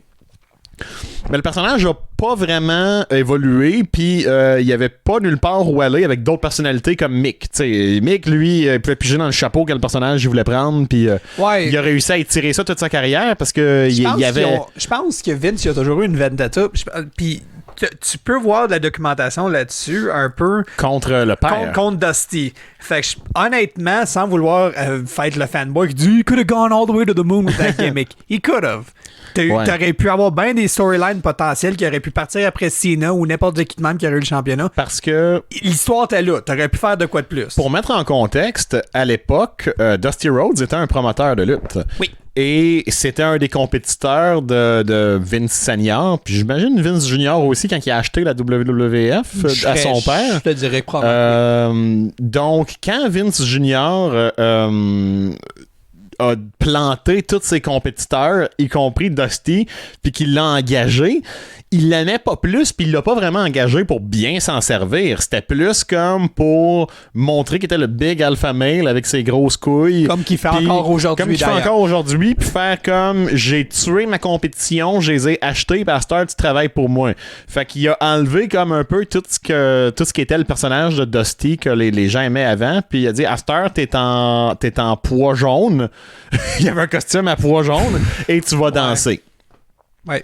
Puis Dusty a fait OK Daddy, tu veux que je fasse ça, je vais danser comme t'as jamais vu. Puis le monde a aimé ça pareil parce que Dusty était tellement bon. C'est ça que Vince haïssait. Ouais. C'est le fait que malgré tous ses efforts pour le fucking caler, tout le monde était comme oh fuck yeah, Dusty Rhodes. Puis il l'avait pareil. Puis Goldust aussi avec son costume, son personnage stupide, ça a marché. Cody, après Undashing Cody Rhodes, finalement, c'est tombé. Là. Il a enlevé son masque, ils sont passés à autre chose. T'sais. Il a fait une équipe. The Rhodes Scholars were good. Ouais, c'est ça. Il a fait son équipe d'intellectuels avec Damien Sandow où il s'est fait pousser de moustache. Il a été over avec sa moustache pendant un bout. Le monde avait des pancartes de moustache. The Rhodes Scholars puis les moustaches. Ouais, c'est ça qu'on donne à Cody. C'est malgré tout, je pense qu'il connaissait qu'il s'en rendrait jamais au top avec Vince. Mais qui s'est toujours donné. Il a jamais voulu être un gars un peu, peut-être qu'il aurait vu ça d'Orton de dire ah ben ce gars-là il s'en calisse, puis ça me donne plus une raison. Tu peux pas clairer Orton, mais tu peux clairer Rhodes. Ouais. Tu sais, fait que dans tous les Rhodes Scholars encore c'était devenu puis même la culmination de storyline là, ça se fait quand il monte puis tout le monde applaudit puis va pogner Money in the Bank. Ouais. Là, ouais. Non, puis Damien il crisse en bas de l'échelle puis il va la pogner là. C'est vrai. Ça c'était puis le monde était dedans là. Hey, c'était le début de la fin pour Damien par exemple. En plus. Après ça il se fait battre pour sa valise de Money in the Bank qui permet une opportunité de se battre pour le championnat du monde des poids lourds. Mais il y a pas eu il avait tué que oui, Cena c'est le premier le cash-in qui n'a pas gagné. Il s'est battu, je crois, contre John Cena. Et je pense que John Cena avait une main attachée dans le dos. Oui, c'était ce match-là, puis Damien a perdu pareil. Oui. Puis après ça, il est devenu le cascadeur de Miz.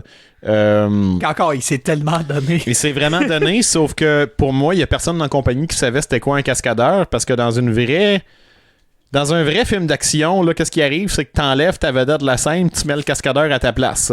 Donc là, ce qui aurait dû arriver, c'est que Miz aurait dû faire comme non, ça me tente pas de me battre dans ce match-là, j'amène mon cascadeur, prendre le volant à ma place. C'est Damien qui prend place. Ouais. Là, ce qu'il faisait à la place, c'est que c'était Miz qui se battait, puis à chaque fois que Miz tombait par terre, Damien il tombait en même temps. Fait qu'on aurait juste dit un petit cul, genre, qui le limitait. C'était bien drôle, mais c'était complètement stupide. C'était drôle pour les 2-3 mois que ça t'a fait. Après ça, je comprends que c'est mort, là. Ça a plus, je pense que ça a plus avantagé Miz. C'est niaiseux à dire, mais ça a plus avantagé Miz comme étant le A-lister puis le personnage qui suit plus aujourd'hui que vraiment Sandown dans tout ça. En même temps, c'est là qu'effectivement, ils ont, je veux dire, scrappé pour mon côté que j'adore vraiment Cody, mais encore, il a vraiment poussé Stardust. C'est ça. Il a essayé. Là, ils ont dit, tu vas être en équipe avec ton frère, puis toi et tout, tu vas te peinturer en or. Fait que qu'est-ce qu'il a fait? Je pense qu'il s'est battu contre Goldust en premier lieu. C'était une rivalité frère contre frère. Leur premier match ensemble était pas si bon que ça. J'avais pas l'impression qu'il y avait une énorme chimie, chose qu'ils ont développé plus tard. Leur dernier ensemble est excellent l'année dernière. Et je crois... Si je ne me trompe pas, après avoir perdu son match, il a décidé de se mettre en équipe avec son frère, puis tout d'un coup, il sort complètement peinturé en doré avec un nouveau costume, avec des étoiles sur ses gants pour cacher son visage. Des contacts rouges, puis tout, des yeux. Là. Alors, les mains devant son visage avec l'étoile dessinée sur ses gants, il les tasse, puis il y a une grosse étoile d'en face avec un sourire. Puis, il est devenu Stardust, le bizarroïde.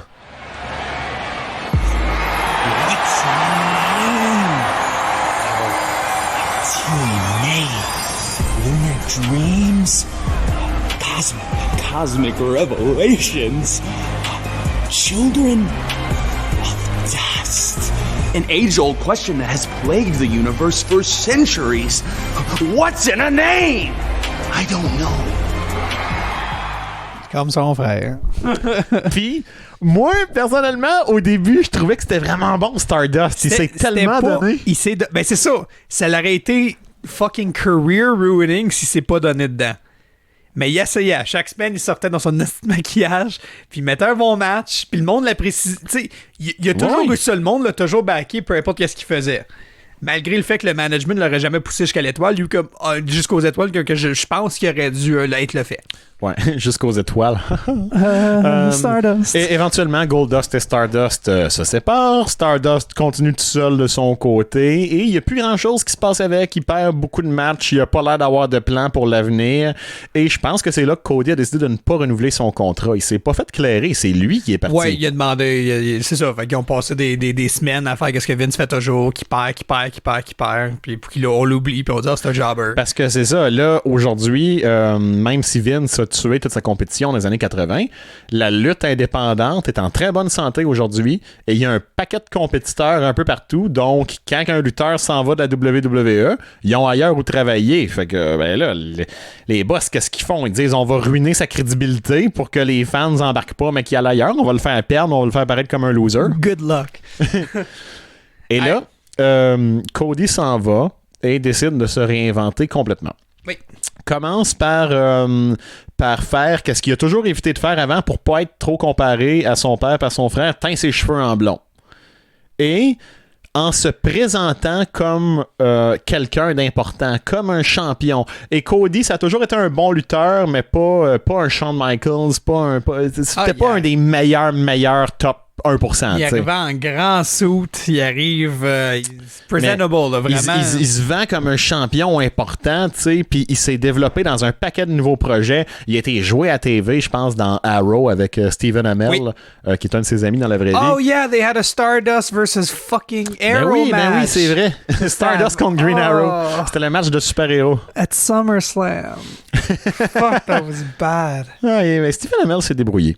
Ouais, non, c'est juste... that shouldn't have happened. Excuse, il est allé lutter dans toutes les autres compagnies qui ont moindrement de l'importance au monde. Il est allé dans Ring of Honor, il est allé au Japon, il s'est redéfini un nouveau surnom. Si son père, c'était le American Dream Dusty Rhodes, ben lui, c'était un méchant, il va être le American Nightmare. You've known me as the grandson of a plumber. You've known me as dashing and the Prince of Dark. the star that left them in the dust. But is the world ready for the next chapter of the story? Is the world ready for the American nightmare? Oui. Puis, il faisait quasiment un peu plus Ric Flair dans sa présentation parce que pour tout ce que Dusty a bâti à la sueur de son front puis à son sang en travaillant dur, Cody, lui, il est né quand son père était riche. Lui, il l'a eu facile. Facile. Fait que là, tout d'un coup, il commence à jouer cet aspect-là, tu sais, que lui, tout, c'est un mangeur de marde riche. mais tellement comme un bon méchant froid, tu sais, qui va justifier ses actions, comme si tout ce qu'il fait, il y a une bonne raison, puis dans le fond, c'est vous autres qui le comprenez pas, parce qu'un bon méchant se regarde dans le miroir, puis il voit un gentil, il voit un winner, tu sais. Qu'est-ce que je pense qui est super important pour s'amener à ce personnage-là, c'est vraiment effectivement mon amour pour Undashing Cody Rhodes. Parce qu'il y a tellement des éléments de promo work puis tout que je pense qu'il a vraiment été capable de perfectionner dans cette era-là pour amener à aujourd'hui. Si on se compare à regarde Dashing puis Stardust qui ont plus fuck all lien avec ce qu'il fait au moment. Peut-être plus Dashing que Stardust puis Rhodes Scholars, mais je pense que c'est vraiment cette partie-là qui fait qu'il nous amène à ce que Cody est aujourd'hui. Vraiment être capable d'avoir plus de contrôle créatif sur son personnage, être capable de perfectionner son promo work, des affaires de même, je pense que ça vraiment comme laid the work down. Qu'est-ce qu'on a aujourd'hui? Puis c'est drôle, hein, parce que l'histoire, ça a tendance à être cyclique puis à revenir. Les mêmes événements ont tendance à se reproduire un petit peu. Et la lutte n'est pas exclue de ça. Et oui, Vince Jr. a tué la compagnie de Dusty Rhodes, l'a acheté, puis est devenu un monopole pendant longtemps. Puis comme de raison, trentaine d'années plus tard, le deuxième fils de la famille Rhodes, une fois qu'il est sorti de la WWE, s'en va voir un petit peu partout, parler avec ses amis lutteurs dans toutes les compagnies dans le monde, s'en va parler avec des investisseurs, et fonde ce qui est présentement la deuxième ou la troisième, si on compte New Japan, plus grosse compagnie de lutte au monde. Qui a été un succès instantané, qui ont un show hebdomadaire avec des pay-per-view. C'est à peu près tout le temps bon, ça marche. C'est un produit qui est nouveau, qui écoute son public, que quand ils font des erreurs, ils sont prêts à les corriger, puis ils sont au goût du jour avec leur public, avec leur présentation, avec la façon dont ils vont écrire leur histoire et leur personnage, parce que c'est toute une gang de jeunes. C'est pas un vieux milliardaire de 70 ans qui pense encore que des jokes de pète, c'est drôle. Qui écoute pas à moitié du monde qui essaie de dire que c'est pas drôle. Oh, this is such good shit! No, Puis tu sais, je dis pas qu'il faut tout le temps que t'écoutes ton public quand t'as une vision artistique, là, genre David Lynch a presque jamais fait ça, tu sais, c'est réalisateur de Twin Peaks et d'un paquet d'autres films. Oui, je suis au courant de c'est qui David Lynch. Ben c'est ça, la fois où il s'est laissé marcher dessus par le monde, c'est quand il a réalisé Dune, le film de science-fiction basé sur le roman de Frank Herbert, et ça a plein de belles qualités, Dune, mais quand tu l'écoutes, c'est clairement un produit qui a eu beaucoup de compromis, puis ça l'aurait été dur à filmer d'avance. Dune, certains disent que c'est impossible, mais au moins ça aurait été la vision à David Lynch. D'ailleurs, j'ai hâte de voir ce que notre boy Denis Villeneuve va faire avec lui. C'est il réalise le nouveau Dune, puis c'est probablement le meilleur réalisateur au monde en ce moment, donc pour les gros blockbusters. Fait que je pense que ça va être bon. Moi, je pense que je vais le regarder, effectivement. Ah, cool. J'ai même pas vu le premier Dune. Fait que, c'est un remake, là. Tu montres ça à Mané que le Lego Figment, il est plus en place, on peut chiller. Mais... donc, c'est ça. Je suis pas en train de faire un point pour dire donne toujours à ton public qu'est-ce qu'ils veulent, puis écoute-les tout le temps. Parce que là, tu te ramasses avec qu'est-ce qu'ils veulent, puis pas qu'est-ce qu'ils ont besoin. Ça peut être deux choses bien différentes. Dans la lutte, c'est une ligne très, très, très fine. Mais dans le cas à Vince McMahon, je le répète, il aime les jokes sexistes puis les jokes de pète. Oui. On parle d'un homme que c'est ça, ses goûts. C'est quoi qu'il appelait des burritos? C'était quoi, un steak les wrap? Les steak wrap avec du ketchup. It's a fucking burrito. Le gars vit, c'est le roi de son petit royaume de lutte, puis il sort pas, il voit pas le monde extérieur. C'est que ça pour lui, puis ça a été ça depuis les années 80, donc il est complètement insulé là-dedans, puis il était déjà un petit peu weirdo d'avance. Fait qu'on va donner au diable ce qui est dû. Il a bâti un empire de fou, puis il a fait plein de belles choses, mais tu sais, s'il était pas tombé sur des The Rock, puis des Stone Cold, puis des Hulk Hogan, ben on aurait peut-être eu encore plus d'éboueurs, puis de minotaures, puis de joueurs de hockey. Il y a beaucoup plus de botch de personnages que de légendes de lutte. C'est ça. C'est sûr que c'est inévitable quand même avec tout le monde qui est en place, mais quand même, des fois tu regardes des idées qui sortent, t'es comme why are we doing this? CM Punk l'a dit dans sa fameuse promo de Pipe Bomb à Las Vegas. Vince McMahon est un millionnaire qui devrait être un milliardaire. But Vince McMahon's going to make money to spite himself. He's a millionaire who should be a billionaire. You know why he's not a billionaire? It's because he surrounds himself with glad-handing, nonsensical yes men like John Laurinaitis, who's going to tell him everything that he wants to hear. Genre, il est son propre pire ennemi, il se met ses bâtons dans ses roues pour ce qui est de ramener son produit à son plus grand niveau de popularité, comme c'était dans les années 80 et dans les années fin 90. Ouais. Parce que il est pas capable de bâtir ça par lui-même des personnages aussi forts que ceux qui ont traîné sa compagnie comme Stone Cold Steve Austin. Il écoute pas le monde autour de lui autant qu'il écoute pas ses fans. Puis ça, c'est quelque chose, mais c'est ça. Puis qu'est-ce qu'il faut que j'apprécie quand même de Cody aussi, autant qu'on pourrait mettre les autres vice-présidents qui sont là-dedans en même temps, tu sais, comme Kenny Omega puis les Young Bucks. Les Young Bucks. Puis à date encore, il n'y en a pas un qui a été grand champion de la compagnie. Tony Khan aussi, qui est l'investisseur principal, oui. Qui, je crois, est rendu depuis plusieurs mois avec un contrôle créatif un petit peu plus grand. Là. Il a embarqué pour donner des directions pour où est-ce que ça pourrait aller, puis ça a l'air qu'il a une bonne tête sur ses épaules parce que ses directions sont bonnes. Souvent, des behind-the-scenes shots, tu vas le voir parler comme Cody, des affaires de même, tu peux voir que c'est pas une personne qui est stand-off. Tu sais, que tu serais dans le Vince McMahon, que tu vois des photos qui parlent avec du monde, puis tu vois qui est là quasiment comme à la Donald Trump, plus coqué, puis tu vois qu'il écoute pas que si le monde t'es pas dans son cercle interne, genre de petit peu de personnes qui respectent, genre tu vaux rien pour lui. C'est autant que le monde, on peut dire ben là, une photo, ça veut pas vraiment dire si tu vois pas le vidéo, tu peux voir du body language des fois dans des photos et des vidéos, puis je regarde Vince, puis je suis comme this guy doesn't listen to anybody. Kevin Owens, là, en sortant de son match contre Chris Jericho à WrestleMania, il va voir Kevin Owens, qui est un de nos lutteurs québécois, va voir Vince, puis il est comme pas sûr, il dit Are we good? Vince est comme No. Puis il le regarde même pas, se tourne pas vers lui serre pas la main. Mais quand c'est un de ces vieux lutteurs, par exemple, là, qui a fait son 70 millionième match de WrestleMania, qui est tout en sueur, plein d'huile à bébé, Vince, ça ne dérange même pas, puis il est habillé propre dans son saut à 1000$, comme il va le serrer dans ses bras.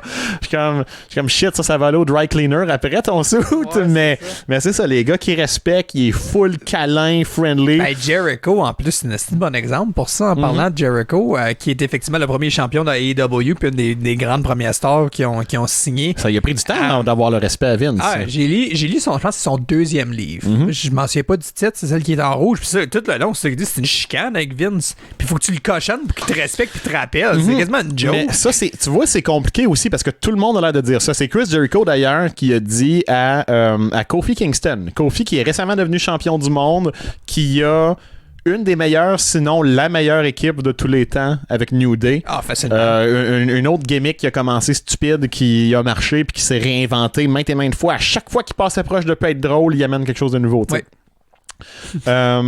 Kofi, avant, était le gars que c'était le champion par équipe, c'était le champion intercontinental. Il aurait jamais été un champion du monde parce que Vince le voyait pas comme ça.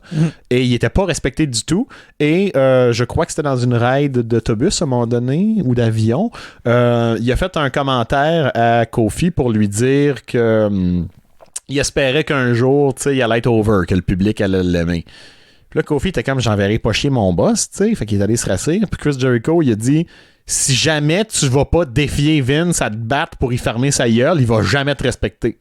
Puis c'est ce que Kofi a fait, puis il est allé se battre contre Vince dans l'autobus, puis depuis ce temps-là, il s'est fait respecter.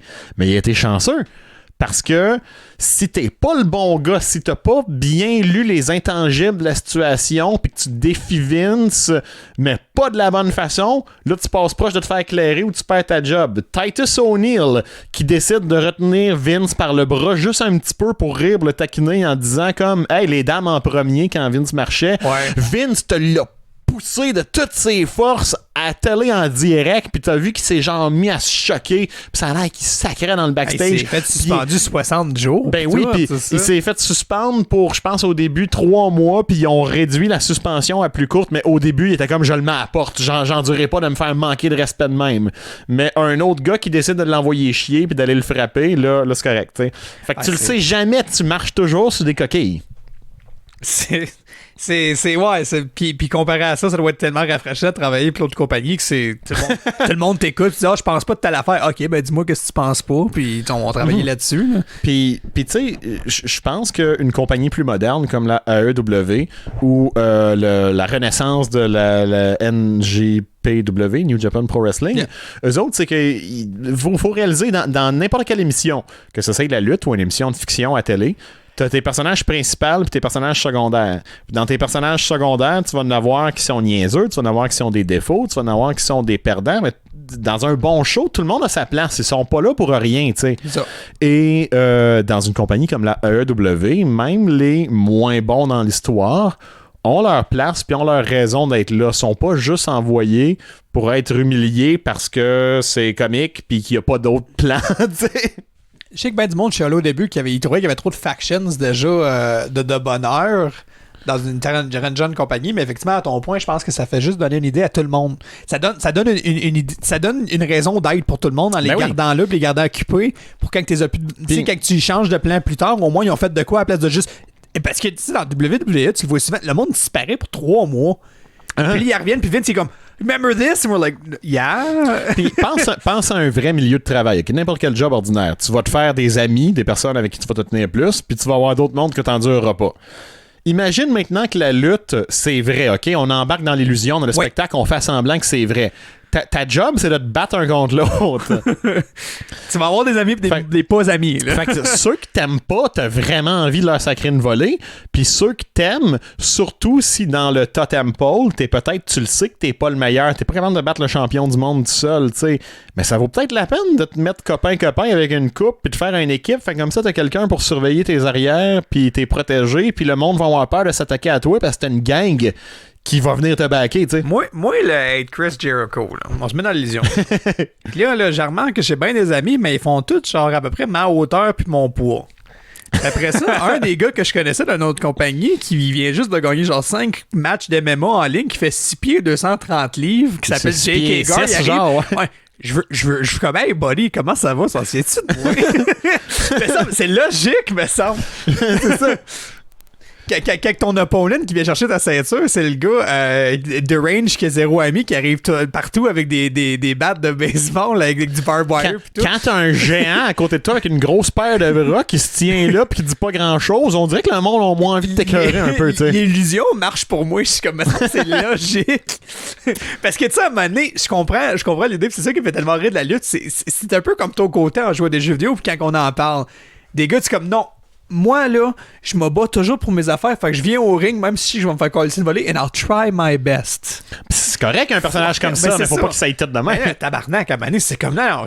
Faut que tu n'aides du Chris Jericho qui se fait backer par 4 dudes dans l'état champion, qui a clairement peur de tout le monde, mais qui fait son tough, puis qui s'appelle le Sex God, puis qui avait du champagne, puis qui gagne. Il est comme, tu sais, comme le meme du gars qui tient la médaille de comme dans son trou. Puis finalement, il est en 2e place ou en 3e place. Avec le champagne, là, clairement. C'est ça, genre, c'est ça qui est drôle. Puis, tu sais, quand je te disais que je jouais toujours en gentil aux jeux vidéo, puis j'étais toujours fair, puis j'essayais de mon mieux, puis blablabla, même quand je te contais ça, là, j'étais en train de jouer à Baldur's Gate, un jeu de Donjons et Dragons. J'ai 5 amis pour me backer. J'ai des guerriers, des magiciens. Fait que là, il y a un autre groupe qui vient me faire chier. Je suis comme, oh non, je cherche pas le fuck, on n'est pas obligé de se battre. Puis ils sont comme, non, donne-moi tout ton argent ou on te tue. Je suis comme, OK.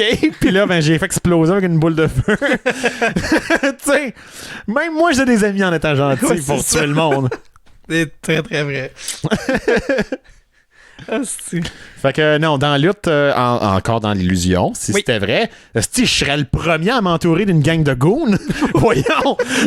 T'sais. Ben tu vois, nous autres, si on va rester dans l'illusion que tout revient à la lutte, on a une équipe de karaoké, mais on a une équipe à 2. C'est ça, tu sais. On s'est pas lancé que tout seul. Là. On a comme un inner circle de monde spécifique comme Simon, puis Jay, tout le monde qui viennent aux performances à chaque fois.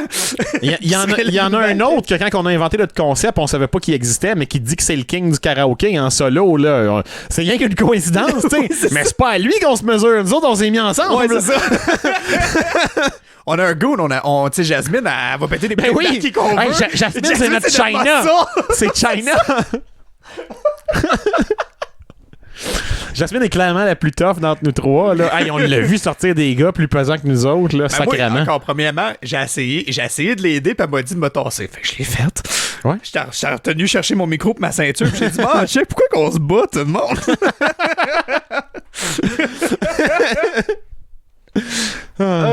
Non, avec Jasmine puis Simon qui a tué 7 policiers à main nue. en donnant une chop dans l'air, puis le vent les a fendus en dos au niveau de la taille. Les tripes ont coulé partout. Hey, on a notre stable, on a notre backup. Quand t'amènes le sang, tu sais, c'est quoi le mot precinct en français? Un commissariat, Ben, comme you guys just call it police station. Un poste de police. Fait que, ils ont amené le poste de police au complet, le SWAT, puis tout pour venir lui demander ce qui est arrivé. Là, on était là, ils ont tout arrêté le karaoké, ils sont comme Simon, faut que tu rentres tes comptes. Simon, il a répondu, je les ai trouvés de même, puis ils ont compris qu'il fallait qu'il arrête là. C'est fini là, sinon il n'y avait plus rien.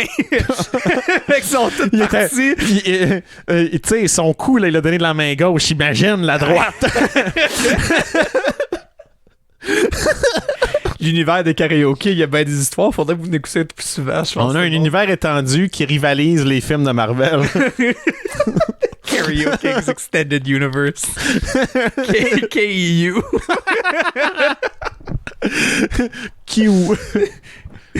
Cœur en français, j'aime ça, cœur. Ouais.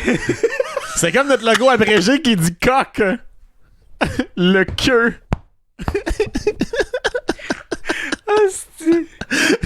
Hey, ouais, non, fait que tu vois, tout est de la lutte. On est tellement. Ben, c'est ça, notre univers, les Karaokings, ça a commencé en joke de pénis, puis ça continue en joke de pénis.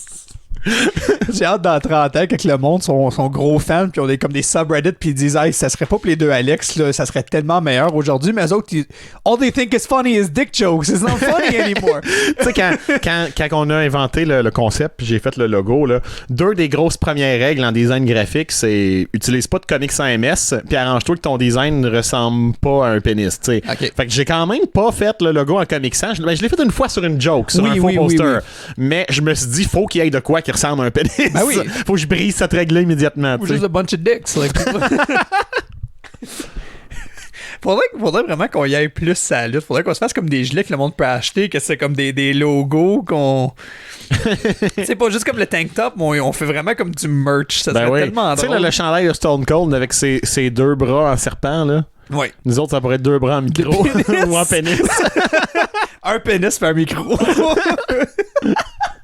Ah, il était tellement alerte, ce chandail-là. J'ai un de mes amis qui l'avait. J'étais comme, dude! Il était comme, ouais, mais jamais Stone Cold dans le temps, ce chandail-là qui vendait. I went to the show, that's what they had. Okay, I bought it. C'est quasiment aussi cher acheter des gilets de lutte. Ben, c'est aussi cher qu'acheter un gilet de lutte, mais non, à un show, qu'acheter un gilet de fucking groupe de métal quand tu fais un show. Ça coûte cher. Hey, imagine acheter les ceintures en réplique. Une chance que nous autres, on a gagné les nôtres. C'est ça, ça doit coûter cher. Une méchante fortune. Imagine. En tout cas, moi, j'attendrais pour un rabais de 40%, en tout cas, avant d'acheter ça, mais je le sais pas parce que moi, je les ai gagnés. Ouais, c'est ça. Forever champion. Forever! Toi, check, on va être sa conversation de lutte pour finir le podcast un peu, parce que ça va quand même faire un nasty bout qu'on parle. Ça fait un petit bout, là. On est rendu à quoi? 1h15. OK, parfait. Fait que pour finir, dans le fond, fait que moi, j'adore Cody, puis je te dirais, t'as-tu un lutteur que tu penses que quand tu fais tes performances, mettons, que t'aurais vu un lutteur ou une idée, je sais pas si on a déjà parlé, que tu serais comme moi, je pourrais dire que je vole un peu de ce personnage-là, tu sais. Je me fais, I idolize. Like, I think that's what I want to kind of go for. Ah, j'en vole un peu à tout le monde, ben franchement, là. Ouais. Mais je te dirais dans l'aspect des Karaokings où on est des big shots puis on pense qu'on est cool puis que c'est l'affaire la plus importante au monde, faut que je revienne peut-être au classique de Chris Jericho dans les années 90 dans la WCW là, où il était complètement irrévérencieux, puis il agissait comme si c'était vraiment lui le big shot, puis lui le meilleur, puis il était bon, c'était pas ça qu'on mettait en question. Y2J, puis il était Y2J, ouais, c'était un peu pareil, c'est quand il est arrivé dans WWF, mais tu sais, c'était pas son talent qui était mis en question, il était très bon même, très très bon, sauf que il se pensait tellement meilleur, puis tellement plus cool qu'il était, puis c'était ça la joke. Fait que moi, ça revient un petit peu à ça. Oui, c'est ça. Puis moi, un peu, ça je le comprends, puis ça, je l'avoue effectivement. Puis c'est ça, comme tu dis, que je pense que le monde apprécie, puis qu'il trouve drôle, c'est que réellement, qu'est-ce qu'on fait, c'est pas trop cool, mais on trouve une façon de vraiment être capable de le rendre cool. C'est ça. Du meta-humor, puis être capable de le faire. Parce que du karaoké à la base, c'est un art japonaise que le monde adore là-bas ici, mais ici, c'est comme, oh yes, on veut un karaoké jeudi soir, mais c'est correct, on chante nos tunes, on boit nos bières, puis on s'en va. Puis nous autres, on est tellement capable de rentrer une performance là-dedans que je pense qu'il est pas vraiment vu partout. Pas de fausse modestie, hein? Ben, sorry, we're good. You guys like us. You listen to our fucking podcast. I don't have to sit here and like not suck my own cock. Kayfabe never dies, baby. Mais tu sais, dans le sens que moi, c'est ça. Je pourrais dire que j'en tire beaucoup de Chris, un peu comme toi et tout, mais j'en tire particulièrement beaucoup de Cody. Fait que je suis content qu'on a pu faire un épisode d'en parler un peu. En passant, si on se resserre du mot kayfabe un jour, pour ceux qui n'ont aucune idée de ce que ça veut dire. Oui, excuse-moi. C'est une espèce de faux latin. C'est pas vraiment du pig latin, mais c'est dans le même genre, tu sais.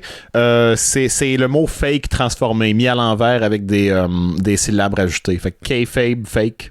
Fait que c'est ça. Fait que kayfabe, c'est l'idée, effectivement, que tout ce que tu faisais, un peu comme on parlait de l'Undertaker tantôt, c'est que même si tu sortais du ring, tu étais dans le public, tu étais quand même The Undertaker. Donc, rien changé. Dans le kayfabe, Undertaker est un croque-mort zombie. Kayfabe veut dire fake, donc c'est l'histoire qui est pas réelle, mais qu'on présente. C'est ça. Fait que tu le voyais en public, puis il sortait jamais de ce personnage. Il était plus Mark Calloway, il était The Undertaker. On en voit beaucoup moins maintenant, sont beaucoup plus sa vie tu sais, le fourth wall, il est cassé un peu. On est tout au courant, c'est quoi. Puis à avec l'Internet, puis tout, il y a une limite que tu peux plus le cacher. Là.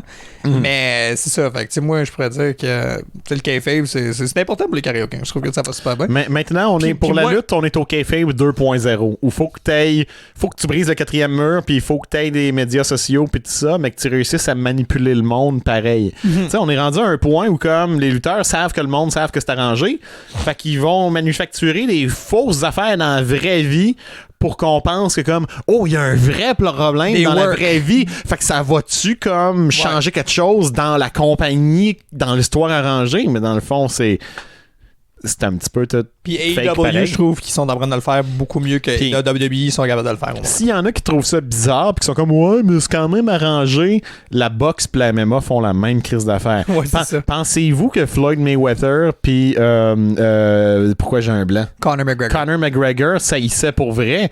Hey, ces deux gars-là, quand ils ont vu serrer dans leurs bras après là, l'argent qu'ils ont fait, là, c'était le meilleur payday de n'importe quel sport de combat qu'il y a jamais eu, je pense. Ah, c'était malade. On y était le voir, par ailleurs. Moi mon père, on était à la cage avec nos pichettes à tout le monde. Puis... C'est ça. Puis tu sais, les gens embarquaient. J'espère qu'il y en avait une couple là-dedans que c'était dans l'optique de ils embarquent dans le show puis qu'ils croyaient pas tout ce qu'ils disaient pour vrai parce qu'on a entendu des vertes puis des pommeurs. Ah, après, c'était fou. Là. Il y avait des mois que ça continuait là, des deux côtés. Là. Mais ce conflit-là qu'on voit avant, Conor McGregor, c'est le meilleur au monde pour faire ça. Puis la boxe le fait depuis des années. Tu sais, il y a un petit aspect de leur vraie personnalité, mais c'est tout manufacturé pour vendre des billets. C'est ça le but. Oui. Puis il n'y a rien de mal à ça. C'est ça qui fait que c'est le fun, mais il faut en être conscient. C'est du marketing. Ils ont tout volé ça à la lutte. La raison pourquoi Mohamed Ali était le boxeur le plus populaire du monde puis il l'est encore aujourd'hui, ben Mohamed Ali c'était un fan de lutte puis il a volé son promo work à la lutte puis il l'a lui-même. Mike Tyson aussi qui n'a même fait des crossovers avec la lutte. Ben c'est ça, puis Mike Tyson avait l'avantage d'être cinglé un petit peu pour vrai aussi. Ben fait que ça l'aide déjà, t'es pas obligé de le faker, you're just crazy. C'est ça. And the scariest man of all time. Ah, Simonac. J'ai peur de Brock Lesnar, mais Mike Tyson. Mike Tyson dans son pic là. Avant, j'ai vu une vidéo l'autre jour, tu l'as-tu vu, qui faisait encore du training, puis il a 53 ans, puis il bouge comme s'il en avait 22. Simonac. Ça fait peur. Parce qu'il y a une différence quand tu regardes les combats de Mike Tyson, après qu'il a changé d'entraîneur, que ses problèmes dans sa vie personnelle étaient rendus qu'il pesait beaucoup sur ses épaules, puis qu'il a commencé à s'en crisser un petit peu, puis là, il se battait contre... C'est des boxeurs professionnels, fait qu'ils sont vraiment vraiment bon, plus bon que la majorité de la planète pour se battre avec leurs poings. Fait que c'est là que Mike a commencé à perdre quelques combats. Il prenait moins ça au sérieux. Puis il était plus dedans. Là. Tu voyais, il manquait quelque chose au niveau mental, peut-être. Je pense que Mike Tyson pour est son tombé instinct dans de tuer. Je pense qu'à un moment donné, il arrive... Serais-tu parti peut-être de la psychologie humaine qu'à un moment donné, à force de te faire décrire comme étant the scariest man on the planet pour une vingtaine d'années, que tu sais, quand tu regardes ce qu'il a commencé à faire après avec des films, des cartoons cute, tout ça, t'es comme, no guys, you guys can like me, I'm a good guy. Tu sais, Brock, dans le fond, qui deal avec juste en allant sur son ranch pour des mois et des mois à pas parler à personne, de juste te cacher de la Probablement, oui. Tu dois avoir amené un point que c'est comme, tu veux pas être... Brock qui maintient son mythe de viking ermite parfaitement. Là, parce que c'est le même qui est pour vrai. Mais c'est ça, Mike Tyson, de 19 ans jusqu'à la mi-vingtaine, c'était l'homme le plus effrayant de la planète. Voir ce gars-là boxer avec l'agressivité qu'il avait à foncer direct sur l'adversaire, mais pas juste tête baissée à manger les coups d'en face. Là. Il savait boxer en sacrament, le gars. Il se faisait pas frapper, puis même si l'autre essayait, il avait pas le temps, puis il manquait. Il était tellement bon. Terrifying, man. C'est voir.